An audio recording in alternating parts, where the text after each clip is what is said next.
Welcome to the Anime Bucket Quest! Let's get started!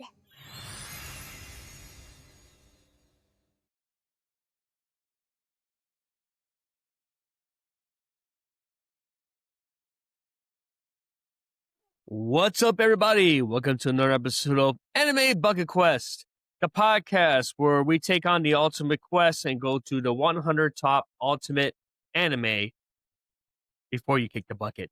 I'm your host, Stefan Chais, and today's episode is going to cover one of the most popular animes from the past decade, one that kind of took almost like 10 to 11 years to finally complete. It's something that still talks about today, the one and only, the global phenomenon known as Attack on Titan. This isn't just an anime, it's a cultural event. For a decade, Attack on Titan was the entry point for millions of new anime fans. It's a modern classic that redefined what a mainstream anime could be. For those of you who have never seen Attack on Titan or barely finding out now, it's based on a manga by Hajime Isayama, which went from 2009 to 2021. One thing to note that Isayama's art style in the early manga was rough. And if you look at the anime visuals, it kind of simply polished the visuals from day one. What's really interesting about this anime at all, why it took so long to come out, because it came out in like 2014 and it took a while to finally ended, almost close to last year, a couple years ago. It is crucial. This anime was defined by two different eras. It was done by two different studios. It was done by Wit Studio, who are known for anime such as Spy Family, who are also working on the upcoming remake of The One Piece with Toei and Netflix. And of course, Studio Mappa ended up taking care of seasons 4 in the final season. You know, Studio Mappa from, they work on such as the first season of. They worked on animes like Jujutsu Kaisen and many more different like top animes on there. So one thing, it was a massive change. This change is a massive talking point for a lot of fans because it's all about if you're a fan of the Wit art style or you're more a fan of the Mappa art style, because there was two different studios. So you'll notice when you start watching the anime, you'll notice the contrast in pretty much in both styles. So let's talk about how Attack on Titan came to be. Let's start with the premise for season 1. How fans were automatically hooked like me. Pretty much, humanity is trapped behind 3 enormous walls, terrified giant man-eating monster called Titans. After a century of peace, a colossal Titan kicks a hole in the outer wall, and hell breaks loose. Our protagonist, Eren Yeager, watches his mother get eaten and swears a blood oath to exterminate every last Titan. Pretty much, let's talk about, the first 3 seasons, which simply known as fans define it as the Wit era, which had the whole survivor horror aspect and the mystery aspects. This anime started off slow, like we're introduced to characters, during this whole calls off society. We're talking about like the Titans attacking, and all of a sudden, we're introduced to Eren, Mikasa, and Armin, 3 childhood friends. They're doing these chores, and one day all of a sudden, this colossal Titan appears, and then all of a sudden, kicks a big hole in the wall, and Titans start appearing. People are getting attacked, and it gets to the point where Eren's own mother ends up getting attacked, and she ends up getting eaten by Eren, by Titan, right? By a Titan, and Eren decides, he's so traumatized to the point where now he makes it like his own oath to go after Titans. So it kind of brings with what the whole mystery is. What are the Titans? What's in their basement? Because then the whole central theme of the 3 seasons is, where these Titans come from, why they look at humans as food, and what's the whole thing about Eren having the key to his dad's basement. The whole thing, they're trying to go back and take back that territory that was lost in the outer wall. So the whole quest of the 3 seasons is trying, we learn, they get to the training. You follow Eren and Mikasa and Armin as they grow up. They go through the training for the scout regiment. We introduce characters like Erwin Smith and my husbando, Levi Ackerman, who honestly are the emotional core of the anime. But what made it different versus like the manga art style was if you read the manga, the art style is kind of like rough, it's etching esque kind of artwork. Here with Studio Wit, they added like vibrant colors. The outlines are thick, like almost like a 2D aspect. You know, even the sequences when they're flying for the operational dimensional metal gear, those sequences, and just to make the animation when they're flying through the maneuver gear makes it really aspect. I know people complain, oh, they gave Mikasa and the girls makeup because in the manga they're not wearing makeup. It was just to add a little bit of feminine charge to the characters. But believe me, just the animation of them maneuvering with that air gear was great. And dude, and it does play with your emotions because you got scouts that you thought you're gonna get attached to these characters end up getting eaten. And of course, the sacrifice made by the scouts. It's what it drives everyone's emotions because now they lost a lot of comrades, but also draws them even more. It gives them more drive and everything to go attack the Titans. It makes them want to explore. It drives Eren more because he's lost many friends he trained with to go at. It made him his whole mission to exterminate Titans even more crucial. Um, the weird thing is it leads up to season 3 where the basement is revealed, which is honestly the biggest turning point of the whole series. It's one of the most greatest plot twists in anime history. The genre shifts from a post-apocalyptic survivor horror story, kind of like similar to The Walking Dead, to more of a complex political war drama. We find out the enemy isn't just the mindless monsters, it's also other humans. So now the theme shifts from survival to racism, propaganda, and psycho hatred. So now it's like all of a sudden the Titans are not just enemies, it's our own, like, our leadership, our government that was hiding secrets and manipulating the populace and saying, oh, they're an enemy, but honestly, it was the government's an enemy because they've been brainwashing people thinking all these Titans are evil. But they find out that these Titans were, were actually experiments by people from their land who are taking revenge on this closed off community. So it's to the point where now they're not even the scout regiments, and even Aaron and the others are now looking at the government like, I guess they turned back on us. It's us. Now it's up. Now we got the High Titans Hella Bay. Now this is our opportunity to go ahead and start toppling down our own, monarchy and take over the government and have somebody that we can rely on.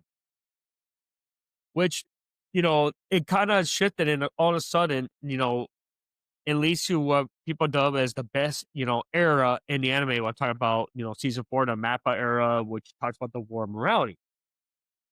So pretty much it takes a shift. Now we got a new studio taking the animation, but now the character designs are more fluid and more continuity with their manga artwork counterparts as Hasayama was able to update the characters later on in the last chapters of the manga. And now it's shipped to a new enemy. We get a kind of time skip because now Eren and the others finally made it to the East Coast, to the beach. And they found out there's another island, there's another land. And it's just us to the enemy nation known as Marley.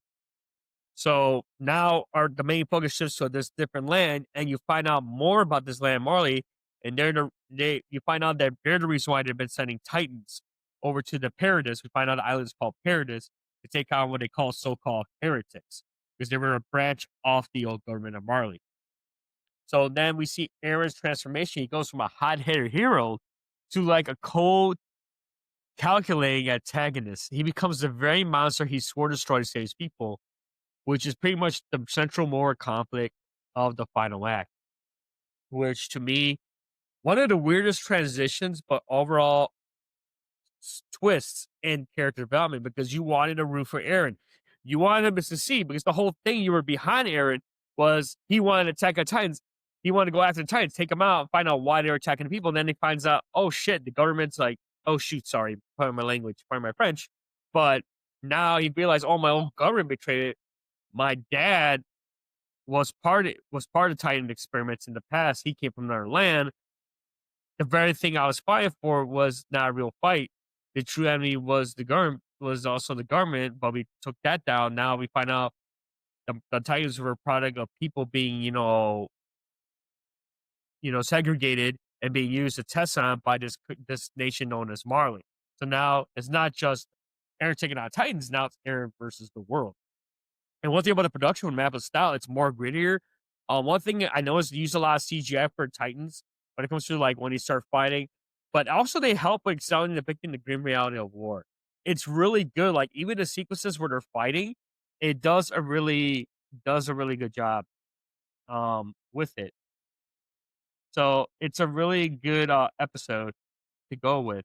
So I definitely enjoyed like the fight scenes when Aaron, especially when Aaron's when he infiltrated the Marley and he gets along with his kid, and the kid finds out, oh, he's just not like a visiting, soldier. He's actually from their land, so he felt betrayed. And then Aaron, he ends up taking other Titans' powers to get stronger because you find out he has the founding Titan. So it just seeing that scene when he breaks apart the jaw titan to get that one person's power and just eating it. So now it becomes where, characters or emotions are being tested. The characters who grew up watching end up changing. So it's all the whole evolution of the characters. So the one thing I want to talk about is the one this is a manga this is an anime that's been debated between the manga readers and the anime watchers because that's one of the most toxic communities when it comes to this anime. Because you got the people that read the manga, they want to spoil it for the anime watchers, and then watchers try to tend away from the fan base because of fear of spoilers. It makes sense. It actually makes sense because the manga comes out first in the anime. Because if you're not familiar with anime, it's usually it takes 2 years to adapt an anime from a manga because a manga in Japan has to be popularized for at least 2 years before it gets anime adaptation. It's something that when Japan comes with an anime, it's based on viewership and readership feedback. So they see how popular an IP is and then decide they're going to take their money and investment and see to bring this up. That's why Attack on Titan became one of the most successful anime IPs out there. And it comes up the ending. The ending itself for the manga, a lot of people were really, upset. It was really decisive in the fan base. Some fans felt it was rushed, and character motivation, especially Aaron's, became muddled. Some dialogue we were seeing as cringeworthy and undermined its serious themes. So when people read the manga, the one thing that the anime decided to do, Mappa decided to do, that even Isayama decided to chime in, and they kind of like they saw how negative the manga ending was being received. They decided to go back and with the last season, they decided to go. Isayama actually working with Mappa to help them work together to flesh out the final chapters. So the anime finale ended up being much better received. Some of the key changes it did was dialogue improvements. The final conversation between Eren and Armin was simply rewritten to be clearer and more poignant. Armin doesn't thank Eren for genocide. He acknowledges the horror of their shared sin. In the pacing and emotional way, the anime gave the final moments room to breathe, enhanced by incredible voice acting and the music. Then we get a little extended prologue. The anime adds scenes and credits showing characters developing over centuries into a futuristic city before being carpet bombed in the future war. This reinforces the core theme that a psycho-human conflict is eternal, regardless of Titans. So it kind of went beyond how the manga ended, which I did enjoy the anime ending versus the manga ending. Let me give you my high point for the anime itself. The plot, one of my biggest high points was the plot twist and world building. It was unparalleled. Even the base reveal is legendary. The music, Hiroyuki Sawano's score is iconic and elevates every scene. Even the thematic depth, it tackles complex, mature themes in the way shonen anime there. One of my two criticisms are the shift to CGI tie-ins in season 4 was kind of jarring for many fans and of the 2D style. That was something for me to get used to because in the first few seasons I was used to the wit style, the art style. You do it in 2D, they made it time test fight. Here you can tell right away Mappa, they kind of like to utilize a lot of CGI. And Final Arc, it's incredibly dense. It can be confusing because it kind of bridges out because like I felt either the studio and the creator of Attack on Titan had to get my fans engaged. They had to spread out the funds as much as they can, of course, to get viewership, to get revenue. But that was my biggest criticism from that. My final verdict: does it belong on a bucket list? Is it part of this bucket list? Why isn't it? I say 1,000 times yes. It is a flawed masterpiece, but a masterpiece nonetheless. It's a sprawling, epic tragedy that defined a generation in anime. You cannot understand the modern landscape without watching Attack on Titan. It all started with a boy who wanted freedom, and it ends with a grim reminder that the fight for freedom never truly ends. And one of my favorite quotes that Eren kind of used that kind of defined his character throughout the whole run was, if someone is willing to take my freedom, I won't hesitate to take theirs. So that will do it for Attack on Titan. Hopefully you enjoyed this little short review. We had the opportunity, check out Attack on Titan. It's pretty much available on major streaming platforms. The majority of the time, I end up finding it on Crunchyroll. You'll probably find it on Blu-ray. There's also a film, a compilation film that was released last year that has a little bit more context to Attack on Titan. I know there's been rumors. It's been confirmed that the Attack on Titan world will be explored again. I think there's a work on a film possibly of showing like an alternate if Eren had lived and he lives through like the whole changes in modern-esque of the world. It's been confirmed on their Twitter. We'll have to wait and see when that gets released. But if you have an opportunity, watch Attack on Titan, watch the sub, watch the dub. I watch both, and both the dub and sub did a really good job. But if you want to feel the raw emotional impact, definitely watch it in Japanese. Levi is one of my favorite characters of Attack on Titan. And just the whole development of Eren from his protagonist to the antagonist switch, and Mikasa, even though she's always been loyal to Eren, she's still loyal with depending after everything he's been through. So definitely check that out when you get a chance. If you enjoy this pod, tell your friends, like and follow on Spotify, Apple Music, Amazon Music, and other audio platforms. You can follow me on video at youtube.com/anime bucket quest. If you want to follow me on socials, you can follow me only on Instagram at the Podchize. Thank you so much for joining me.